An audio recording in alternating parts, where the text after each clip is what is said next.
Hi guys, this is Manu Mishra. So welcome back with the session जिसमें आज हम लोग 17th ऑफ नवंबर के द हिंदू न्यूज़पेपर का एनालिसिस करेंगे। So here we start the analysis of today's newspaper. So the first news it's from Srinagar.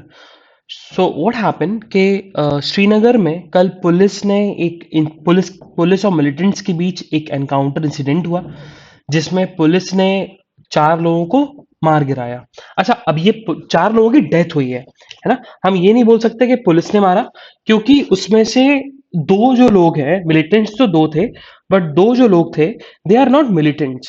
So they both are Jammu and Kashmir residents. और एक businessman, dentist and businessman था, and the another one basically वो भी businessman ही था। And उसकी ही building थी और उसकी बिल्डिंग में ही शूट आउट हुआ। सो प्रॉब्लम ये है, अच्छा ये हमारे लिए इंसिडेंट क्यों बन जाता है, क्योंकि जब हम बात करते हैं जम्मू एंड कश्मीर की, तो जम्मू एंड कश्मीर में सबसे बड़ा जो इशू है जो हमें नजर आता है वो आता है कि टेररिज्म का, कि वहां पर टेररिज्म ज्यादा है, वहां पर मिलिटेंट्स हैं और वहां के लोग ट्रेंड होते हैं, ये सारी चीजें। But there are other side of a coin, that is कि इंडियन फोर्सेस भी जो है, इंडियन फोर्सेस भी वो भी जम्मू एंड कश्मीर के रेसिडेंट्स का कभी कभी गलत यूज करती है। जैसे भी इंसिडेंट देखने को मिला, क्योंकि जो उनके फैमिली मेंबर्स हैं वो ये क्लेम कर रहे हैं कि ह्यूमन शील्ड बना के लेके गए थे। ह्यूमन शील्ड मतलब कि एक तरीके से उनको मिलिटेंट्स को पता ना लगे और हम उन पे अटैक कर दें। तो ह्यूमन शील्ड बना के गए थे जिसके चलते उनका यूज किया, मिस यूज किया इंडियन फोर्सेस ने। ओके। सो ये एलिगेशन लगते रहते हैं। तो अभी ऐसी कोई अभी ऐसा कुछ पता नहीं लगा है कि जो गोली घली है वो, जो दो लोगों की डेथ हुई है, दो सिविलियंस की डेथ हुई है, वो बेसिकली इंडियन इंडियन फोर्सेस की है या फिर मिलिटेंट्स ने उनको मारा है। सो वी डोंट नो, अभी इन्वेस्टिगेशन होगी, फिर पता लगेगा। Moving further, so towards the next news, so it's about NRC. So what happen, problem क्या है? देखो, अभी एनआरसी आई। अब एनआरसी है क्या, पहले वो समझ लेते हैं। तो NRC is national register of citizens. So it's a resistor, it's a document जिसमें इंडिया के सारे सिटीजन, जितने भी जेन्युइन इंडियन सिटीजन है, उनका नाम लिस्ट डाउन किया जाएगा। ठीक है, ये एनआरसी है। तो अभी देखा जाए तो एनआरसी पूरे ऑल ओवर इंडिया में तो नहीं है, बट हाँ, एक स्टेट है असम, वहां पर एनआरसी एप्लीकेबल हुआ ऑन अ ट्रायल बेसिस पर। और 1985 में एक असम अकॉर्ड हुआ था। अब असम अकॉर्ड में डिमांड थी कि असम में बहुत सारे ऐसे लोग हैं जो कि इंडियन नेशनल नहीं है और बांग्लादेश के हैं या फिर डिफरेंट अदर कंट्रीज के हैं, जो कि असम में आके रहने लगे और असम के जो लोकल रेजिडेंट्स हैं उनका बिजनेस, उनकी जॉब्स छीने जाने लगे और गलत तरीके से उन्होंने इंडिया की सिटीजनशिप एक्वायर करी, इलीगल तरीके से। तो इसी के चलते असम अकॉर्ड हुआ था और असम अकॉर्ड 1985 में के चलते असम में एनआरसी एप्लीकेबल हुआ, है ना। तो एनआरसी जो किया गया वो किया गया किनके ऊपर? 3.29 3.29 करोड़ लोगों के ऊपर, और जिसमें से 19 लाख जो लोग हैं वो एनआरसी के अंदर नहीं आ पाए। तो प्रॉब्लम वाली बात यह है कि 19 लाख का जो इशू था कि 19 लाख जो एनआरसी की लिस्ट में नहीं आए, उनमें से सिर्फ थाउजेंड्स लोगों का ही जो केस है वो रिव्यू के लिए गया हुआ है। बाकी जो रिमेनिंग 18,99,000 जो लोग बचे हुए हैं, उनका जो केस है वो केस रिव्यू के लिए गया ही नहीं, वो लोग अब एनआरसी की लिस्ट में आएंगे ही नहीं। प्रॉब्लम ये है, ये आरटीआई से पता लगा। Moving further, so what happen, जैसे कि दिल्ली में एक स्कीम आई थी जिसमें सेंट्रल गवर्नमेंट ने दिल्ली गवर्नमेंट की उस स्कीम के ऊपर दिल्ली हाईकोर्ट में पिटीशन फाइल करी। तो दिल्ली हाईकोर्ट ने स्कीम को क्लियर रोड दे दिया, तो वो सुप्रीम कोर्ट चले गए। And it's about the scheme is about the free ration को लेकर, कि फ्री राशन डोर स्टेप पे आपको मिल जाएगा, लोगों को डोर स्टेप से मिलेगा, दिल्ली के रेसिडेंट्स को। इसी को देखते हुए वेस्ट बंगाल गवर्नमेंट ने भी वही स्कीम, सेम तरीके की स्कीम उन्होंने लॉन्च करी है। उसका नाम है द्वारे राशन। द्वारे अगर हम देखें तो द्वारे को हम बोलते हैं गेट पर, है ना, द्वारा मतलब गेट। सो गेट पर ही आपको राशन पहुंच जाएगा। अब आपको लंबी लाइन में खड़े होने की जरूरत नहीं है। अब कोई आदमी जिसके फैमिली में 5 लोग हैं तो उसको 25 केजी का वो मिलेगा, गेहूं मिलेगा। तो 25 केजी का गेहूं, खुद चीफ मिनिस्टर कहना है कि 25 केजी का गेहूं हम नहीं चाहते कि एक आदमी उठा के लेके जाए राशन शॉप से अपने घर तक। हम इतने इनह्यूमन नहीं हो सकते, हमारी गवर्नमेंट जो है वो ह्यूमैनिटेरियन गवर्नमेंट है। ओके, और इसी के चलते उन्होंने लोगों से अर्ज किया है कि भैया, जैसे दिल्ली गवर्नमेंट की स्कीम को लेकर कोर्ट में लोगों ने पिटीशन फाइल कर दी थी और स्कीम पे अभी हॉल्ट लगा हुआ है, तो उन्होंने अर्ज किया है पीपल से, पब्लिक से, कि आप ऐसा मत करिए और कोर्ट को अप्रोच मत करना। उन्होंने ये बोला है। अब ये दिल्ली गवर्नमेंट का इशू क्या था? तो सेंट्रल गवर्नमेंट ने ये बोला था कि दिल्ली गवर्नमेंट की जो स्कीम है, free ration at the door step, उसमें उन्होंने नेशनल फूड सिक्योरिटी एक्ट 2013 के प्रोविजंस को फॉलो नहीं किया, है ना? ये चीज उन्होंने बोला था। Moving further, so what happened, एक पिटीशन फाइल हुई सुप्रीम कोर्ट में। और पिटीशन क्या थी? पिटीशन ये थी कि एक टेम्पल है ना, त्रिवेंकोर टेम्पल, और त्रिवेंकोर टेम्पल में सही तरीके से पूजा नहीं होती, सही तरीके से नारियल नहीं फोड़ा जाता, सही तरीके से पूजा नहीं होती, सही तरीके से लोगों को दर्शन नहीं करवाए जाते। तो जब ये पिटीशन सुप्रीम कोर्ट के पास पहुंची और सुप्रीम कोर्ट के 3 जजेस की बेंच थी, जिसमें एनवी रमन्ना थे, हिमा कोहली थी एंड एएस बोपन्ना थे, ये 3 जजेस की बेंच थी, वो तीनों जज भड़क गए और सबसे ज्यादा एनवी रमन्ना भड़क गए। उनका कहना ये था कि भाई, टेम्पल्स के जो daily day to day rituals है, उसमें कोर्ट इंटरफेयर नहीं कर सकता। आपने रिट पिटीशन फाइल कर दी आर्टिकल 32 और आर्टिकल 226 के अंडर। भाई, वो काम आपके फंडामेंटल राइट्स को बचाने का है। अब सुप्रीम कोर्ट के जो सॉरी टेम्पल्स के डेली जो डे टू डे रिचुअल्स हैं, अगर उसमें सुप्रीम कोर्ट इन्वॉल्व होने लगेगा, कोर्ट इन्वॉल्व होने लगेगा, तो जो अदर पिटीशंस है जो ज्यादा इंपॉर्टेंस रखती हैं, जिसमें लोगों के फंडामेंटल राइट ब्रीच हो रहे हैं, वो कैसे डील आउट होंगे? तो सुप्रीम कोर्ट का सिंपल सा कहना है कि हम सिर्फ डायरेक्शन देंगे उन टेम्पल्स को कि भैया, आप अपने सिटीजन्स को क्लियर कर दो कि आप कैसी पूजा कर रहे हो, और पूजा गलत कर रहे हो तो सही पूजा करिए, लेकिन हम उनके रिचुअल्स में डे टू डे इन्वॉल्व नहीं हो सकते, ना ही हम होंगे। We won't interfere, court will not interfere with the day to day temple rituals. That's what supreme court has said. Moving further, so Kartarpur corridor जो है वो 2019 में इनॉग्रेट हुआ था। और Kartarpur corridor basically 2 Sikh religious streams को जोड़ता है, एक इंडिया का है, एक पाकिस्तान का है। तो करतारपुर जो है it's in Pakistan. Kartarpur gurdwara, basically gurdwara Darbar Sahib इन करतारपुर पाकिस्तान, और इंडिया का जो है डेरा बाबा नानक इन गुरदासपुर पंजाब में है। तो डेरा बाबा नानक और तुम्हारा गुरुद्वारा दरबार साहिब, ये 2 गुरुद्वारों को, ये 2 religious streams for Sikh religion, इन दोनों को, जो कि एक इंडिया में एक पाकिस्तान में है, एक कॉरिडोर के थ्रू जोड़ा गया था, and that is Kartarpur corridor. 2019 में इसका इनॉग्रेशन हुआ, बट ड्यू टू कोविड-19 आया था, जब कोविड-19 2020 में, तो भाई इस कॉरिडोर को बंद कर दिया गया था टेम्परेरी बेसिस पर। तो इसी के चलते अब फाइनली गवर्नमेंट ने करतारपुर कॉरिडोर को खोल दिया है। मूविंग फर्दर, तो हमें सिटी की न्यूज नहीं पढ़नी है, हम लोग सिटी की न्यूज को स्किप करेंगे। So move to the state page, let's see state page में से क्या न्यूज है आज। या सो राजस्थान ने फाइनली अपने वेट को रिड्यूस कर दिया ऑन पेट्रोल एंड डीजल, है ना? वेट को रिड्यूस उन्होंने कर दिया है। अब राजस्थान गवर्नमेंट का यही कहना है, जो चीफ मिनिस्टर का यही कहना है कि भैया, एक तो हमारे ऊपर बहुत ज्यादा प्रेशर था, हमारी पार्टी ही हमारे ऊपर प्रेशर डाल रही थी, पार्टी के मेंबर्स, कांग्रेस पार्टी के मेंबर्स ही हमें प्रेशर डाल रहे थे कि रिड्यूस करिए वेट को। और उसके साथ साथ अब इस रिडक्शन से, इस वेट के रिडक्शन से हमारी गवर्नमेंट के ऊपर अराउंड 3,500 करोड़ का फाइनेंशियल बर्डन आ जाएगा। ये रेवेन्यू लॉस हुआ है, जो कि शायद पब्लिक के किसी और काम में आता। ये बेसिकली ऑथर का कहना है।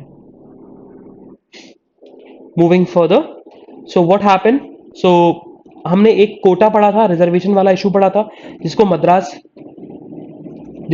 हाईकोर्ट ने जिसको मद्रास हाईकोर्ट ने बेसिकली बोल दिया था दैट इज अनकॉन्स्टिट्यूशन। और आपको अगर ये आवाज आ रही होगी चॉपर ऑपर की, तो भैया ये मोदी जी की गलती है, क्योंकि मोदी जी आ रहे हैं यहाँ पर, है ना? तो इसलिए ये चॉपर ऑपर ये चल रहा है प्रॉपर तरीके से, ठीक है? सो अगर आवाज आपको क्लियर नहीं आई हो थोड़ी देर के लिए, तो मैं फिर से रिपीट कर दूंगा इस इशू को, बट ये गलती मोदी जी की है। सो व्हाट हैपेंड,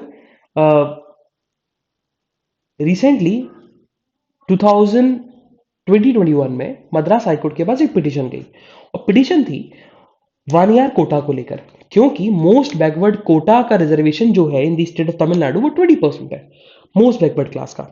और उसमें से उस 20% में से 10.2%, 10.5% जो है वो वानियार क्षत्रियास, वानियार कास्ट के लिए बेसिकली रिजर्व थे, वानियार कम्युनिटी के लिए रिजर्व थे। लेकिन मद्रास हाईकोर्ट ने बोला कि देखो, एक तो आपके पास क्वांटिफिकेबल डेटा नहीं है, क्योंकि रिजर्वेशन जो है वो डेटा के बेस पे देना चाहिए। एक तो आपके पास क्वांटिफिकेबल डेटा नहीं है, और there is no legislative competency कि स्टेट रिजर्वेशन के अंदर रिजर्वेशन ला सकती है ना। एक स्पेशल रिजर्वेशन ऐसे नहीं दे सकती, ठीक है। और स्पेशल रिजर्वेशन देने के लिए आपके पास क्वांटिफाइबल डेटा होना चाहिए, जो कि नहीं है। लेकिन तमिलनाडु ने ये बोला, जब ये फाइनल जजमेंट हो गया, वन ईयर कोटा हट चुका है ना। अब स्पेशल कोटा, जो स्पेशल रिजर्वेशन है वन ईयर कम्युनिटी के लिए, वो नहीं है। लेकिन तमिलनाडु स्टेट गवर्नमेंट का जो कहना है वो ये कहना है कि नहीं, 2021 में खुद एक बेसिकली सर्वे हुआ था, 1983 का सर्वे हुआ था। उस सर्वे में हमारे पास डेटा है, उसी डेटा के बेस पर हम रिजर्वेशन दिया। और इसी के चलते तमिलनाडु जो है वो सुप्रीम कोर्ट में अपील करेगी for the restoration of Vaniar quota in the most backward class reservation. Moving further, again on the state page. So what happened? So Bihar के चीफ मिनिस्टर ने, अच्छा देखा जाए तो हूच ट्रेजेडी बहुत ज्यादा हुई है, नकली शराब बहुत ज्यादा बिकती है बिहार में, जिसमें बहुत सारे लोगों की डेथ हुई है। और बिहार में रिसेंटली अभी इंसिडेंट हुआ था। तो बिहार के सीएम ने, हुआ क्या, बिहार ने जब इलेक्शन हुए थे तो बिहार गवर्नमेंट ने पहले ही बोल दिया था कि भैया शराब जो होगी, अल्कोहल जो होगी, पूरे तरीके से बैन कर दिया जाएगा from the state of Bihar. ये बोल दिया था बिहार गवर्नमेंट ने, और बिहार गवर्नमेंट ने इस चीज को माना, और बिहार गवर्नमेंट ने पूरे तरीके से अल्कोहल को बैन कर दिया। लेकिन बिहार है, बिहार में तो भाई गलत काम तो होते ही हैं। मतलब बिहार, तब देखो, बैकवर्डनेस, अगर कोई स्टेट बैकवर्ड है तो उसका एक सबसे बड़ा फंडा है कि वहां पर लॉ एंड ऑर्डर और वहां पर लॉ सही तरीके से इंप्लीमेंट नहीं होता। ये बैकवर्डनेस का बेसिकली एक क्राइटेरिया है, और one of the most important factor है। अब हम बिहार को कंसिडर करते हैं बैकवर्ड स्टेट में, one of the backward state in India. अब देखो, अब कुछ लोग हो गए those from state of Bihar, जो कि बुरा मानेंगे, बट बुरा मानने की जरूरत नहीं है भाई, ये फैक्ट है, ये रियलिटी है। ना वहां पर एजुकेशन अच्छी है, ना वहां पर हेल्थ अच्छी है। सो वहां पर लॉ तो बन जाता है, गवर्नमेंट लॉ अच्छा बनाती है, कोई गवर्नमेंट लॉ खराब नहीं बनाती। बट लॉ को इम्प्लीमेंट करना और लॉ को सही तरीके से काम करवाना, ये सबसे बड़ा बेसिकली काम होता है। अगर इम्प्लीमेंट वो अगर लॉ सही तरीके से हो गया तो चीजें अपने आप सुधर जाएंगी। लेकिन बिहार में एग्जीक्यूटिव जो है वो सही तरीके से काम नहीं करता। I am talking about the both permanent executive and temporary executive, और स्पेशली टेम्परेरी एग्जीक्यूटिव का बहुत बड़ा रोल होता है, ठीक है। तो व्हाट हैपन, तो बिहार के सीएम ने अल्कोहल बैन को लेकर, फिर से अल्कोहल प्रोविजन को लेकर एक रिव्यू मीटिंग करी, जो कि 7 घंटे तक चली। और इस रिव्यू मीटिंग में उन्होंने ये डिसीजन लिया कि अब नेक्स्ट टाइम कोई भी, बेसिकली कोई भी अल्कोहल पकड़ में आता है या ऐसा इंसिडेंट होता है, तो पुलिस ऑफिसर के ऊपर स्ट्रिक्ट एक्शन लिया जाएगा। ये बेसिकली बिहार के सीएम ने बोला है। Moving further, so United nation World Tourism Organization, United nation World Tourism Organization ने इंडिया के पोचमपल्ली विलेज, जो कि तेलंगाना में है, उसको उसको बेसिकली बेस्ट टूरिज्म विलेज का टैग दे दिया। क्यों दिया? क्योंकि that village is a centre for ikat handlooms, ठीक है। इकात हैंडलूम जो है वो विलेज उसका सेंटर है। और हम जब बात करते हैं कि ये united nation world trade organisation जो है वो tourism village best tourism award क्यों देती है, तो उसका ये आंसर यहां लिखा हुआ है। क्योंकि the tourism village is a global initiative, एक ग्लोबल इनिशिएटिव है जिससे हम विलेज के टूरिज्म को हाईलाइट कर सकें, उनके कल्चर को हाईलाइट कर सकें, उनके ट्रेडिशन को हाईलाइट कर सकें, और उनकी डाइवर्सिटी को हम सेलिब्रेट कर सकें, और वहां के लोगों को हम अपॉर्चुनिटीज और बायोडाइवर्सिटीज को सेफ गार्ड कर सकें। Moving further towards the editorial page, देखो आज के एडिटोरियल में majority of the editorials are from politics, तो हमें नहीं पढ़ना है ना। तो कुछ कुछ एडिटोरियल्स, दो एडिटोरियल्स जो हमें पढ़ने हैं। तो first one is about for more than a waiver, इसको हम पढ़ने वाले हैं। And the second one is about longer term better impact, ठीक है, इसको अपन पढ़ेंगे, थोड़ा सा यूनिक सा आर्टिकल है, अपन पढ़ने वाले हैं। बाकी सब देखो पॉलिटिक्स रिलेटेड है। अब ये जो है ये लिखा है जी किशन रेड्डी ने, जो कि खुद गवर्नमेंट के मिनिस्टर है, नहीं पढ़ना है। ओके, ये जो इकोनॉमी के बारे में है कि भाई इकोनॉमी के बारे में जो डेटा वाला जो है वो मत पढ़ा करो, और ये वाला अखिलेश यादव को लेकर यूपी में इलेक्शन आ रहे हैं, नहीं पढ़ना है। And this one is about Mulla Periyar dam को लेकर। तो मुल्ला पेरियार डैम को लेकर अपन ने ऑलरेडी डिस्कस किया हुआ है कि मुल्ला पेरियार डैम में क्या क्या चीजें हैं और क्या प्रॉब्लम्स आ रही हैं। ओके, चलो, so will first move to the अपना पहला वाला editorial, that is about for more than a waiver.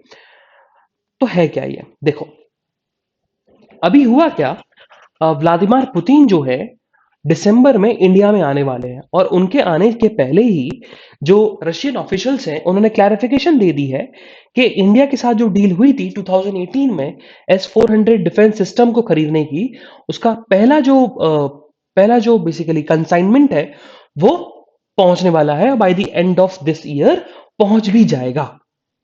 लेकिन प्रॉब्लम जो है वो प्रॉब्लम है काटसा। अब ये काटसा है क्या? So CAATSA is countering American adversaries through sanctions act, और ये 2017 में आया था, और इंडिया और रशिया की डील कब हुई थी? 2018 में। अब ये काटसा था क्या? काटसा इज अबाउट कि देखो, काटसा बोलता है कि अगर कोई रशिया, ईरान और नॉर्थ कोरिया से कोई डिफेंस सिस्टम या वेपन्स खरीदता है जो कि काटसा के एक्ट में लिस्ट डाउन है, तो उसके ऊपर यूएस सैंक्शन लगा देगा। सिंपल था काटसा। और ऐसा नहीं है कि काटसा कभी यूज नहीं हुआ, यूज हुआ है, और 2 बार यूज हुआ है। चाइना के ऊपर सैंक्शन लगे हुए हैं, और टर्की जो कि नाटो अलाय है, मतलब नाटो अलाय मतलब यूएस का अच्छा खासा रिलेशनशिप था टर्की के साथ, तब भी यूएस ने टर्की के ऊपर सैंक्शंस लगा दिए क्योंकि उन्होंने रशिया से वेपन्स खरीदे थे। अब प्रॉब्लम यह है कि क्या अगर India S-400 defence missile system खरीदता है तो क्या इंडिया के ऊपर काटसा लगेगा? क्या यूएस का स्टैंड क्या होना चाहिए? देखो, जब हम काटसा की बात करते हैं तो काटसा काटसा जो सैंक्शंस लगाती है किसी कंट्री के ऊपर, काटसा के थ्रू सैंक्शन लगता है किसी कंट्री के ऊपर, वो पूरा का पूरा बिल्कुल काम जो है वो इंडिया के वो यूएस के प्रेसिडेंट के हाथ में होता है। अगर प्रेसिडेंट ने बोल दिया लगा दो तो लगाना पड़ेगा, क्योंकि यूएस कांग्रेस ने खुद पावर दे रखी है यूएस के प्रेसिडेंट को कि भैया आप काटसा किसी भी कंट्री के ऊपर लगा सकते हो अगर आपका मन है तो, या आपको लगता है कि ये अमेरिका और उस कंट्री के रिलेशनशिप के लिए अच्छा नहीं है। लेकिन ऑथर का ये कहना है कि जब यूएस सैंक्शन लगाता है ना, तो यूएस सैंक्शन जो है, अब यूएस का सैंक्शन है तो ये मल्टीलेटरल या फिर यूएन रिकॉग्नाइज सैंक्शन तो नहीं है कि सारी कंट्री सैंक्शन लगा देंगी, यूएन भी सैंक्शन लगा देगा। तो देखा जाए तो लास्ट ईयर भी इंडिया के ऊपर, लास्ट टाइम भी, not last year, last time भी जब सैंक्शन लगने की बात हुई थी इंडिया के ऊपर, तो भाई इंडिया को एक डिफरेंट अलाय का एक टैग दे दिया था। जब यूएस और ईरान के रिलेशंस खराब हुए थे, तो इंडिया का वन ऑफ द ऑयल जो वन ऑफ द इंडिया में जो one of the oil exporting country जो है वो ईरान थी, सबसे ज्यादा ऑयल एक्सपोर्ट करती थी। तो भाई यूएस ने क्या किया, यूएस ने इंडिया को मना किया कि भाई आप ईरान से ऑयल नहीं खरीदोगे, लेकिन इंडिया ने कैसे भी करके अपने डिप्लोमेटिक टाइज का यूज करते हुए फिर फाइनली यूएस ने ये बोला था कि इंडिया ले सकती है क्योंकि इंडिया की मजबूरी है, और इंडिया और यूएस के फ्रेंड रिलेशन इससे खराब नहीं होंगे, और इंडिया के ऊपर सैंक्शन नहीं लगा था। और अभी भी सेम इंसिडेंट में अब बहुत सारे ऐसे यूएस के लॉ मेकर्स हैं, सेम ये वाले incident S-400 defence missile system वाले इंसिडेंट्स में बहुत सारे ऐसे यूएस के लॉ मेकर्स हैं जो कि यूएस कांग्रेस में बैठते हैं। उनका कहना है कि इंडिया के ऊपर सैंक्शंस नहीं लगने चाहिए क्योंकि इंडिया क्वाड का पार्ट है, अलाय है, और इंडिया अगर डिफेंस सिस्टम खरीदेगा तो ऑब्वियस सी बात है वो इंडो पैसिफिक रीजन को स्ट्रेंथन नहीं करेगा। तो इसलिए यूएस को इंडिया को एक डिफरेंट अलाय का टैग दे देना चाहिए और उसके ऊर काटसा का सैंक्शन नहीं लगाना चाहिए। That's what author says. Moving further towards the next editorial, that is about the longer term better impact. अब ये जो एडिटोरियल है ना, ये एडिटोरियल लिखा है किसने? फॉर्मर सीबीआई डायरेक्टर ने, जो कि 20 साल पहले सीबीआई के डायरेक्टर थे। उनका ये कहना है, उनका ये स्टैंड है कि भाई जो अभी गवर्नमेंट ऑर्डिनेंस लेके आई जिसमें अभी 5 साल का टेन्योर कर दिया सीबीआई के डायरेक्टर और ईडी के लिए, वो बहुत अच्छा है। उनका ये कहना है कि पहले जो था, पहले 20 इयर्स पहले की बात करें तो पहले कोई फिक्स टेन्योर था ही नहीं। फिक्स टेन्योर 20 ईयर पहले आया, और उसके पहले बेनिफिशियरी यही यही पहले डायरेक्टर यही थे, सीबीआई डायरेक्टर बेनिफिशियरी। जो सुप्रीम कोर्ट ने बोल दिया था कि भाई 2 साल का फिक्स टेन्योर तो होना चाहिए। पहले तो क्या था कि भाई पहले तो कोई भी बन जाता था और कितने दिनों के लिए बनता था, गवर्नमेंट के ऊपर डिपेंड करता था। लेकिन अब उस 20 साल में, 20 साल पहले 2 साल का फिक्स टेन्योर आया, जो कि वेलकम स्टेप था। और पहले बेनिफिशियरी वही खुद ऑथर थे, है ना, राघवन, आर के राघवन। उनका यही कहना है कि देखो, अभी ऑर्डिनेंस में एक प्रॉब्लम है। ऑर्डिनेंस में प्रॉब्लम क्या है? ऑर्डिनेंस में प्रॉब्लम यही है कि अभी हुआ क्या कि 5 साल का फिक्स टेन्योर नहीं कर दिया। उन्होंने ये बोला है कि भाई 2 साल का फिक्स टेन्योर रहेगा और 3 साल जो है वो एक्सटेंशन बढ़ता रहेगा। पहले क्या था कि 2 साल का टेन्योर था और 1 साल तक एक्सटेंशन बढ़ सकता था। अब क्या है, 2 साल और 3 साल तक एक्सटेंशन बढ़ सकता है। तो हमारा कहना है कि भाई आपको फिक्स्ड 5 साल का टेन्योर रखना चाहिए था, क्योंकि जब भी कोई डायरेक्टर बनता है तो जो काम सीखने में टाइम लगता है ना। और दूसरी बात दूसरी बात उनका ये कहना है कि लोगों का ऐसा स्पेकुलेशन है और अपोजिशन जो है वो ये बोल रही है कि भाई ये अमेंडमेंट गलत है, ऑर्डिनेंस गलत है, ऑर्डिनेंस का मिसयूज किया जाएगा पार्टीज के ऊपर, पॉलिटिशियंस के ऊपर। तो ऑथर ने खुद बताया कि सीबीआई जो है ना, सीबीआई के में जितने भी केसेस हैं उसमें से सिर्फ 5 से 10% ऑफ द केसेस हैं जो जिसमें पॉलिटिशियन इन्वॉल्व है। बाकी केसेस है ही नहीं, बाकी केसेस नॉर्मल सिविलियंस के हैं, बाकी केसेस नेशनल इंपॉर्टेंस के हैं। ये ऑथर का कहना है। ओके, देन ऑथर ने ये बताया कि देखा जाए तो यूएस में जो एफबीआई है, एफबीआई का चीफ होता है, उसका जो पीरियड है, टेन्योर है, वो 10 साल तक होता है। तो हमें भी उस लाइन पे चलना चाहिए, है ना। अब यूएस गलत तो नहीं है, यूएस खराब तो नहीं है, यूएस में बेटर डेमोक्रेसी है इंडिया से, अभी की हम बात करें तो यूएस में जब ऐसा है तो इंडिया क्यों एप्लीकेबल नहीं कर सकता। और उससे एक और फायदा है कि स्टेबिलिटी मिलती है। 2 साल में कोई काम नहीं सीख पाता, और जब आप 5 या 6 साल का आपको टेन्योर मिलता है तो काम सीखते हो और काम अच्छे तरीके से करते हो। ये बेसिकली ऑथर ने बताया। देन ऑथर ने एक चीज और बताई, उन्होंने एक इशू और बताया कि देखो, एक इशू और है सीबीआई को लेकर, वो है स्टेट की डिपेंडेंसी। ये स्टेट गवर्नमेंट को स्टेट अगर किसी स्टेट में इंक्वायरी करनी है, सीबीआई को इन्वेस्टिगेट करनी है, तो स्टेट गवर्नमेंट की परमिशन चाहिए, जो कि गलत है। ऐसा नहीं होना चाहिए, है ना। इनकम टैक्स डिपार्टमेंट को तो नहीं लगती परमिशन, कस्टम एक्ट को तो नहीं लगती परमिशन, तो फिर सीबीआई को क्यों लग रही है? सीबीआई को नहीं लगनी चाहिए। ये बेसिकली ऑथर ने बताया। Moving further, so prime minister Modi का यही कहना है कि देखो, कैग और सेंटर का जो कॉन्फ्लिक्ट है वो बहुत सालों से चला आ रहा है ना, और ऑडिट को लेकर हमें चला आ रहा है। तो कोई कोई वैसी घबराने वाली बात नहीं है। और ये बोला क्यों मोदी जी ने? इन्होंने ये बोला कि कल जो था वो फर्स्ट ऑडिट दिवस था, तो सेलिब्रेट करना स्टार्ट कर दिया। मूविंग फर्दर, सो अभी जब हम इंडिया की नेवी की बात करें तो इंडियन नेवी में अभी कितनी शिप्स है? 130 शिप्स है। और इंडियन नेवी चाहती है कि by the end of 2027 India के पास 170 शिप्स हो। और अचीव तो वो करना चाहते हैं 200, लेकिन 2027 तक उनके पास कितनी शिप्स हो? 170 शिप्स हो। इतनी शिप्स वो बनाना चाहते हैं। इसी के चलते जो पहला प्रोजेक्ट है, प्रोजेक्ट 15B, वो स्टार्ट हो चुका है। मूविंग फर्दर, सो यूएस के जो डिप्लोमेट्स हैं वो इंडिया में कल आए और एनएसए से मिले, एनएसए के साथ साथ फॉरेन सेक्रेटरीट से भी मिले, है ना, सेक्रेटरी से भी मिले। और उनका जो उनका जो बेसिकली पॉइंट ऑफ डिस्कशन था वो था कौन? Humanitarian crisis in the country of Afghanistan. Moving further, so again on the national news, what happened? So Delhi government ने पॉल्यूशन को मद्देनजर रखते हुए, क्योंकि दिल्ली में बहुत पॉल्यूशन हो चुका है, बहुत ज्यादा पॉल्यूशन को देखते हुए, दिल्ली स्कूल्स को 21 नवंबर तक शट डाउन कर दिया। और उन्होंने ये बोला है कि भाई कि 50% ऑफ द जो वर्क है वो वर्क फ्रॉम होम होगा। और उसके साथ साथ जो कंस्ट्रक्शन एक्टिविटी चल रही है उनको अभी होल्ड पे रखो, उनको अभी मत बढ़ाओ। दिल्ली में पोल्यूशन की बहुत ज्यादा प्रॉब्लम आ रही है। मूविंग फर्दर, सो जो minister of state of textile and railways, जिनका नाम बेसिकली दर्शना विक्रम जरदोश है, उनका ये कहना है कि NIFT, national institute of fashion technology जो है, उसका सबसे बड़ा कैंपस जो है कहाँ खोला जाएगा? श्रीनगर में। ये उन्होंने बेसिकली अनाउंस कर दिया है। ओके, और अभी तक देखा जाए तो 17th ये इंस्टीट्यूशन होगा एनआई निफ्ट के। Moving further on the world news, so कल जो बाइडेन और जी जिनपिंग के बीच में वर्चुअल मीटिंग थी और दोनों की वर्चुअल मीटिंग सक्सेसफुल रही। और इस मीटिंग में दोनों ने यही बोला है कि भाई हमारे जो कॉन्फ्लिक्ट है और जो डिफरेंसेस हैं हम उनको दूर करेंगे, है ना, उसमें इन्वॉल्व नहीं होंगे। लेकिन हाँ, ताइवान को लेकर कोई भी डिस्कशन नहीं हुआ। ताइवान को लेकर कोई भी डिस्कशन नहीं हुआ ना यूएस ने इनिशिएटिव लिया ताइवान को लेकर ना चाइना ने लिया। मूविंग फर्दर, सो बिजनेस न्यूज में ऐसी कुछ न्यूज नहीं है जो हमारे एग्जामिनेशन पर्सपेक्टिव के लिए इंपॉर्टेंट हो। Same goes with the sports news. So this is the analysis of today's newspaper. हम लोग कल फिर मिलेंगे with some exciting news, some exciting current affairs. तब तक के लिए bye bye, have fun and enjoy your day. Bye bye guys.